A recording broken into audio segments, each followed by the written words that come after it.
आज हम लोग क्वेश्चन करेंगे क्वेश्चन नंबर 6, जिसमें कहा गया stone is released from an elevator going up with an acceleration ए।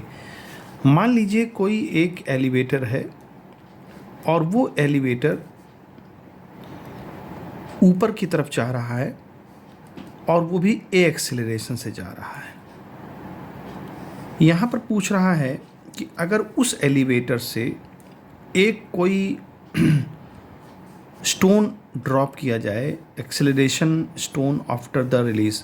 अगर मान लीजिए एक स्टोन यहाँ से ड्रॉप कर दिया जाए तो कहता है कि बताइए क्या उसका एक्सेलरेशन होगा।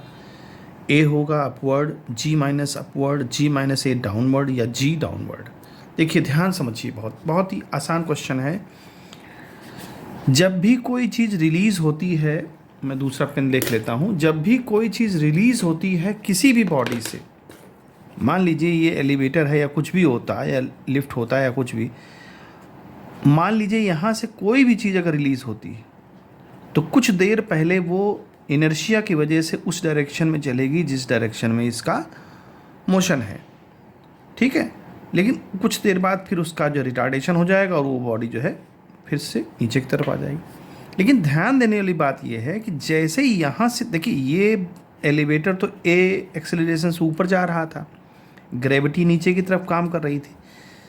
अगर एलिवेटर के अंदर ऐसा होता या एलिवेटर कोई लिफ्ट के अंदर ऐसा होता तो वहाँ क्वेश्चन का आंसर बदल जाता। लेकिन यहाँ पर क्या कहता है, जैसे कि इस एलिवेटर से उस स्टोन को ड्रॉप कर मतलब छोड़ दिया गया है ना, रिलीज़ कर दिया गया है। तो रिलीज़ जैसे ही रिलीज़ करेंगे एट दैट मोमेंट, उस वक्त तुरंत जो है ग्रेविटी इस पर काम करेगी और ग्रेविटी जो है बाहर जब ये जाएगा तो भले ही ऊपर जाएगा, ये निश्चित बात है कि पहले इनर्शिया की वजह से तो ऊपर जाएगा, लेकिन ऊपर जाएगा जब ज़रूर, लेकिन ग्रेविटी इसको नीचे की तरफ ड्रॉप करेगी, खींचेगी, अपनी तरफ अट्रैक्ट करेगी।